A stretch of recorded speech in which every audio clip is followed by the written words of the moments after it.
Keskajal oli elu väga erinev tänapäevast. Aadelnaised sündisid jõukasse perekonda, kus neilt oodati väärikust, haritust ja lojaalsust oma suguvõsale. Nende elu oli rangelt korraldatud juba sünnist alates. Lapsepõlvest peale õpetati neid käituma nii, et nad esindaksid oma perekonda igas olukorras. Aadelnaine ei olnud pelgalt kaunis kaaslane, vaid oluline lüli poliitilistes liitudes, majapidamise juhtimises ja suguvõsa maine kujundamises. Kuigi nende igapäev võis tunduda piiratud, oli neil siiski märkimisväärne mõju oma ümbrusele. Nad kasvatasid lapsi, korraldasid pidusid, suhtlesid külalistega ja hoidsid perekonna suhteid teiste aadli suguvõsadega. Täna vaatamegi, milline oli nende elu tegelikult.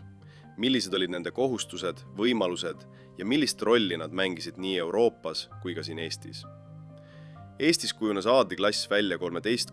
kuni 14. sajandil, kui siia saabusid Saksa rüütlid ja vasallid. Siinsed aadelnaised elasid väga sarnast elu Lääne-Euroopa aadlidaamidega, kuigi Eesti oli piiriala, kus elu oli karmim ja mõisate majandamine nõudis sageli rohkem praktilisi oskusi. Aadelnaise elu keskajal oli täis kohustusi. Abielu ei olnud armastuse, vaid perekondade kokkulepete küsimus ja tüdruk võis abielluda juba väga noorelt. Pärast abiellumist pidi naine hoidma perekonna mainet, juhtima majapidamist ja vajadusel ka kogu mõisa, eriti siis, kui mees oli sõjas või kuningateenistuses. Aadelnaised said koduse hariduse, nad õppisid lugema, kirjutama ja mõnikord ka võõrkeeli. See aitas neil suhelda külalistega ja mõista dokumente. Samuti pidid nad oskama korraldada pidusid, juhtida teenijaskonda ja hoida mõisa igapäeva elukorras. Rõivad näitasid aadelnaise seisust.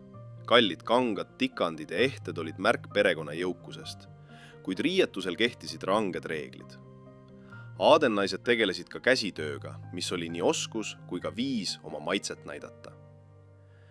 Lisaks kodustele ülesannetele oli neil roll ka ühiskonnas.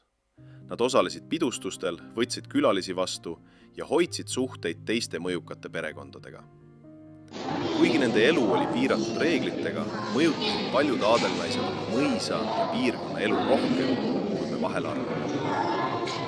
Aadelnaised said sageli üllatavalt hea hariduse, eriti võrreldes talunaistega.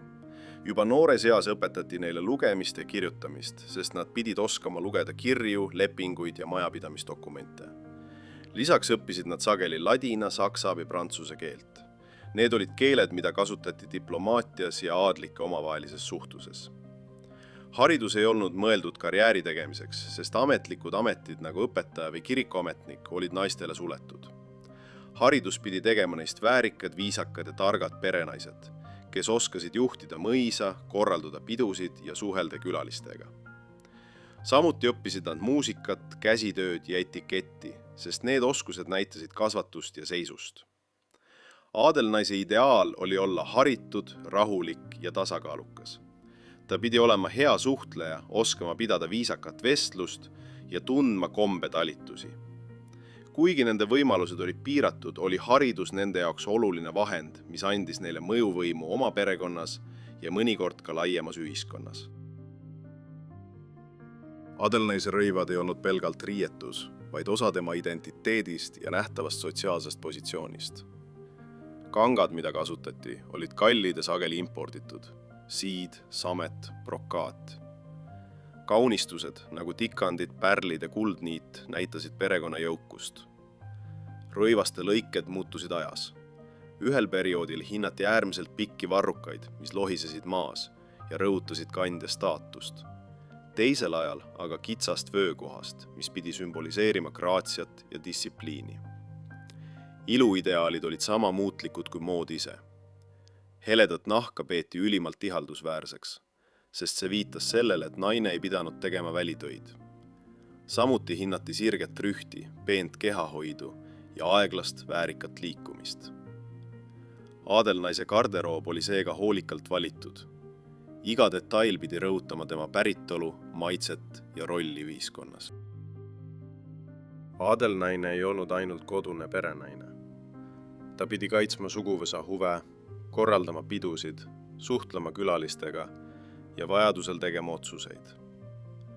Mõned aadelnaised olid väga mõjukad. Nad osalesid kohtuasjades ja juhtisid suuri valdusi.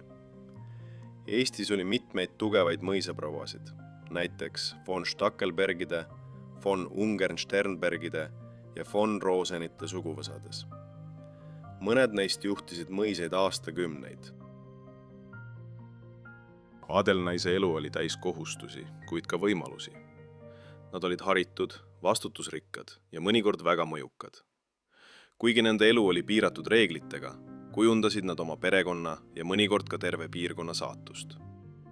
Nii Euroopas kui ka Eestis oli aadelnaistel oluline roll meie ajaloo kujunemisel.